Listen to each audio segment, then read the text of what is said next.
called stakeholder management. So when we talk about stakeholders, you realize that stakeholders play a very critical role in most organizations. This is because stakeholders are the ones who support businesses most of the time. And stakeholders can either be in two ways, where we have internal stakeholders and we also have external stakeholders who work hand in hand for the organization's success. So when you look at internal stakeholders, we are saying these are stakeholders who are within the organization and support what the organization is doing most of the time. And we also have external stakeholders. These are stakeholders who are outside the organization, but in one way or another, they have an interest of what is happening within the organization. So who is a stakeholder? It is very important to understand who is a stakeholder in any organization. And we are saying a stakeholder is any party who have an interest in what the company is doing in terms of performance. And remember, they monitor what the company is doing because it affects them either directly or indirectly. So in the event the company is not doing well, they will always raise queries and want to understand why this company is not doing well. And yet they have invested their time, they have invested their resources in that company. So when you look at stakeholders, the first key stakeholder that is there in any organization are the employees. And employees are normally considered as human resource, human capital. Therefore, the management of any organization must take into consideration what the employees are doing. Failure to do that, then it means those employees will be able to sabotage the organization, and they might end up even making the organization to fail. Look at organizations like the fallen soldiers, like Nakumat and Chumi and Tuskys. One of the reasons as to why those companies went down is because they were not able to satisfy their employees in terms of payment of salaries, in terms of good working environment, and other factors that led to their closure. Then within the organizations also we have the managers who also play a very critical role. Managers mostly form part of management. And remember, when you look at the hierarchy of organization, we have the managers who are at the top level. Then we also have business level managers, and we also have transactional managers or operational managers at the lower level or the lower cadre. Then when you look at stakeholders also, you realize that we also have customers as key stakeholders. Remember, customers are the ones who bring money to the organization because they have an interest to understand where their money goes. For example, if you say that you are not paying your suppliers, customers always wonder. We as customers, we pay in cash or using soft money, but you still don't pay your suppliers.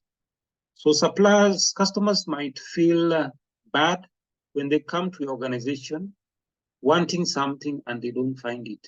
They'll always ask many questions. Then we also have other stakeholders like investors. Investors normally bring money to the organization so that once they bring the money, they want to get value for their money.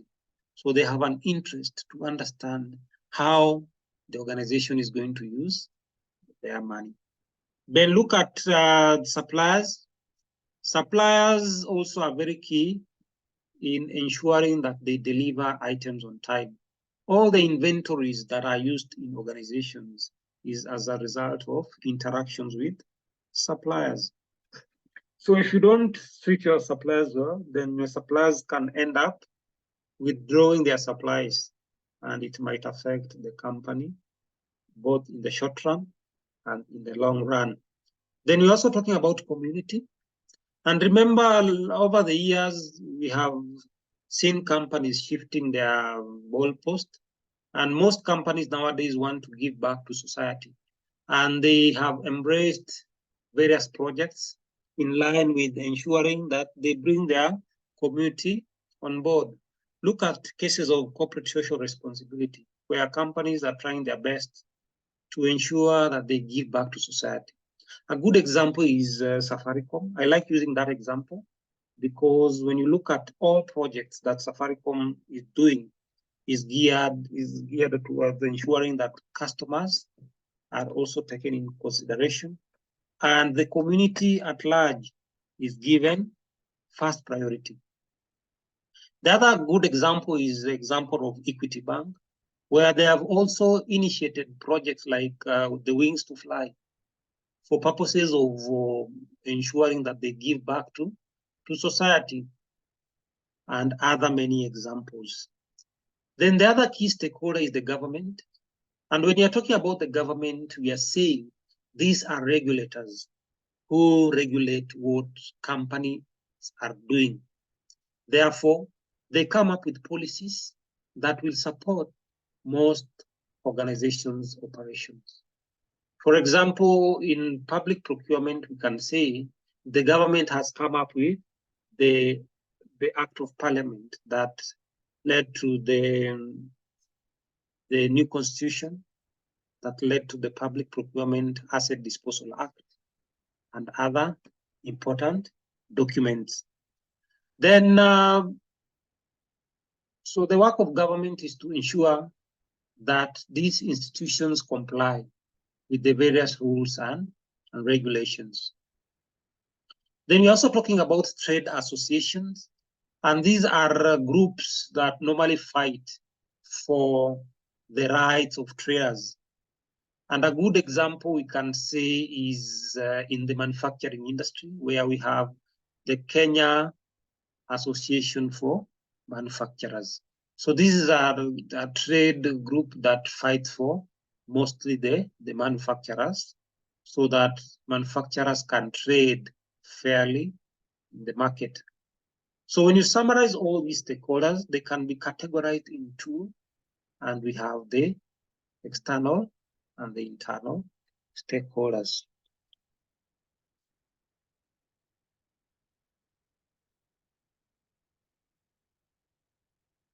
So stakeholders' need and their importance.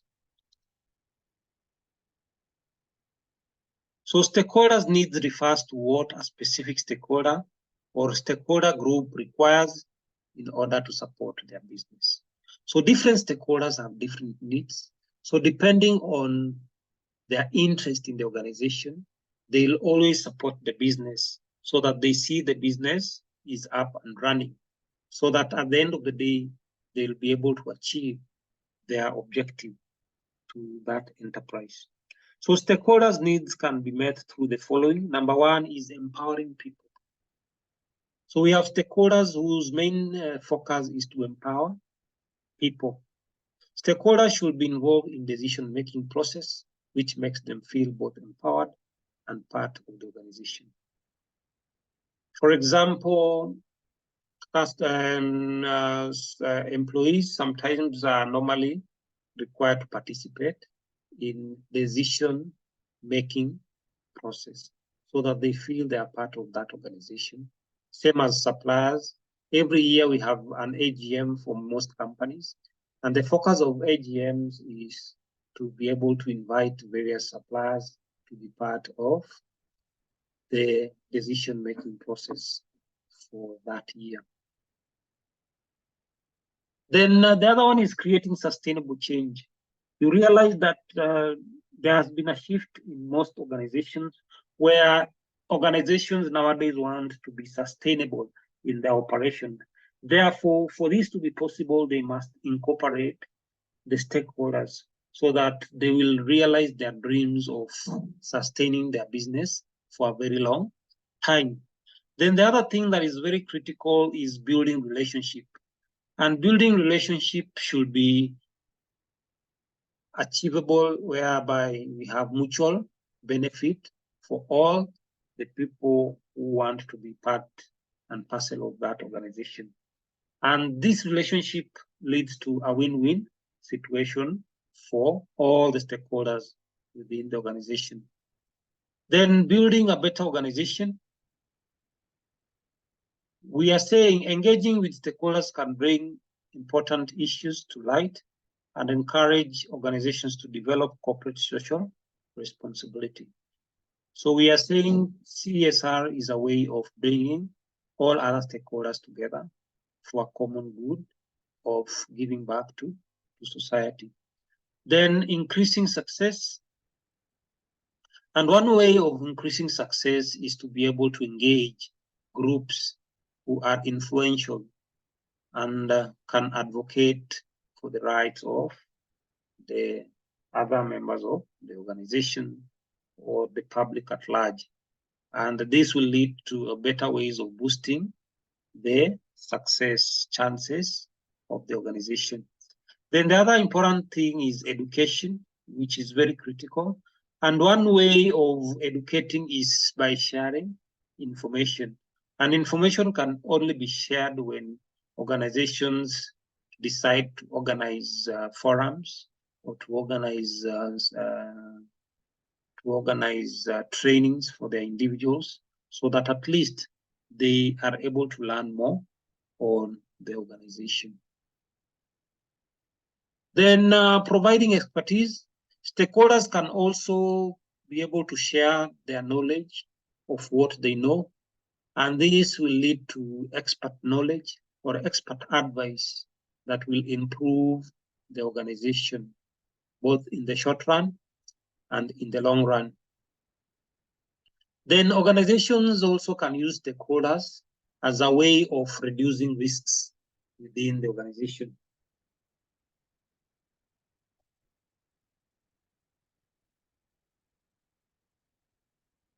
So we can say that stakeholders can help to achieve better outcomes in the organization, which can lead to better ways of connection and increase in profits in the organization. So can break for a few minutes, then come back.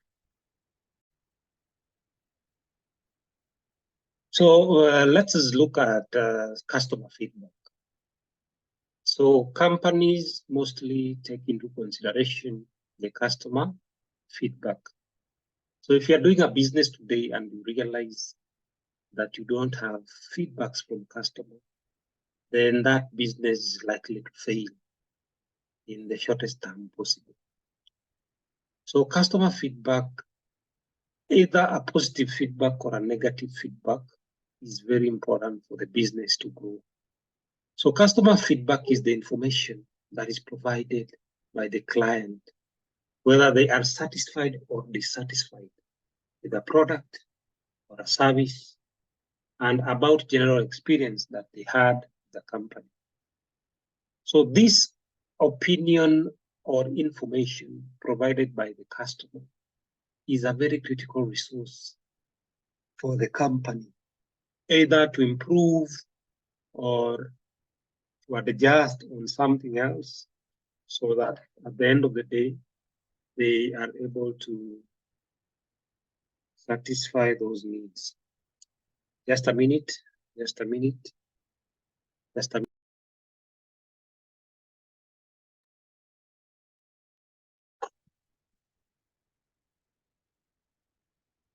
So this information is very critical because it ensures that the company is able to improve some of their services. And remember, because we are in the era of information or technology, nowadays things have been made very easy. You only need to click a button and you're able to send feedback to various, to the company. Nowadays, you also have cases of questionnaires where you can be given a questionnaire by the organization. And this questionnaire basically is to collect information that is going to help the company to improve their processes. So one of the sources of customer feedback is the survey that they do. So you realize that companies, once in a while, they do a survey, either online survey or physical survey, where they even pop up the screens on your laptop or your desktop so that you can answer critical questions. Or sometimes even your phone, you can get a pop-up maybe from Safaricom or a pop-up from any company, maybe Airtel, maybe Samsung. So basically they want to understand your experience as a customer when you're using their product or their services.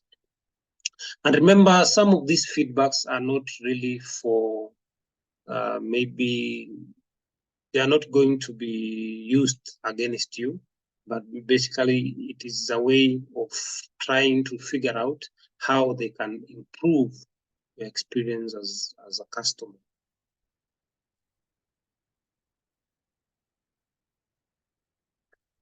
So how can you as organization, how can you receive customer feedback?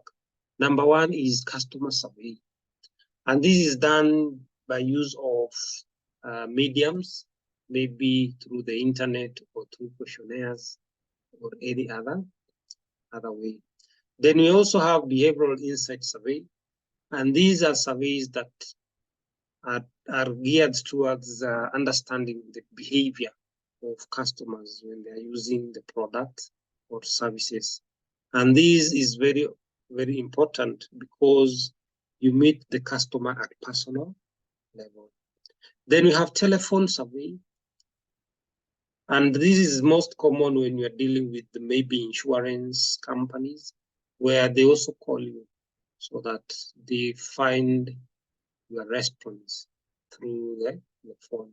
Or sometimes executives who are very busy in the office, they might not get time to maybe be part of the survey, but you can always book an appointment through the phone so that you can at least get their feedback on your experience. However, this method is very, very important because very, very expensive because you must incur extra costs. Then we have mobile phone survey. And this is a very critical method because it can also be the same as telephone survey, where they call customers randomly and they ask questions, and customers will always answer so that they have an idea of the experience customer has on the product usage. Then feedback forms. This is very common in retail industry or any service industry where they have a feedback form. Anytime you use their products or services, you can always send or fill a feedback form. Then you return the feedback form immediately after the purchase. It is also important in the hospitality industry where customers can fill the form either as a way of wanting to know what the customer felt about the service. Remember, every service is different and services are heterogeneous in nature. So something good to me might be bad to you, and that is very, very important for the organization to get personal feedbacks. Then we have focus groups. They can also be able to use focus groups where they want to understand a certain category of people. How do they look at their products? Or maybe the youth, or the women, or the men. So depending on what you're selling to them is very, very important. Then usability testing. This is very common when you're dealing with technical products or when you're buying online. Sometimes they organize web-based business where you are told how to use a certain product. And once you understand the usability, then you can easily give feedback of your experience about the product or service. Then you also have social media is a very important feedback. However, it might lead to negative publicity for the organization, because once you click a button about a feedback that is negative to the organization, then it will trigger a lot of reactions online, and that might affect even the company. And most companies don't take lightly what happens on the social media. And quarterly business review also is another one, where the business can review the experience of the clients over a certain period of time, so that they get what the customer feels in that stretch of that period. Then we have community groups and discussion boards, where communities are invited to discuss the various critical components, or to discuss issues that they feel need some improvement, or issues that they feel the company is doing well or not doing well. Then we have live chats. Nowadays, it is made easier. You can just chat. Once you enter that website of a certain organization, there is somebody already there who wants to chat with you, so that they get your feedback online. Then we also have what is called stakeholder relationship management. And this is the process of managing relationships with different stakeholders and community. So it is very important to manage relationships, because at the end of the day, we are looking at the future of that organization. And the only way to improve what is happening presently is by looking at the relationship management, because it has an effect in the long-term relationship of the company. So one of the benefits of stakeholder relationship management is the issue of helping in risk management. Remember, you are dealing with different stakeholders, and different stakeholders have different ideas on how to deal with various issues within the organization. Therefore, by so doing, it will be very easy for you to be able to manage your risk, both in the short term and long term. Or you can also be able to manage your operational risks on a day-to-day basis. The second benefit is building your project or organization's reputation. Remember, image is very important in most organizations, and most organizations try their level best to protect their image. Therefore, the only way to do that is to be able to work hand in hand with stakeholders by building those relationships. Then gaining useful buy-in. And here you can decide to implement strategies that will lead to buy-ins. And buy-in, in simple terms, we are saying you are organizing on how you can buy within the organization, where you are dealing with your stakeholders, so that as much as they are your stakeholders, they are also benefiting in terms of buying within and amongst your stakeholders. Then meeting regulatory requirements is also very important. And remember, stakeholders will support your business and will ensure that at the end of the day, they are able to comply with what the regulation says. Then gaining competitive advantage. The moment you start working with your stakeholders, then it means you'll have a competitive advantage over other firms. Then improve corporate governance is very important. And most companies that are succeeding today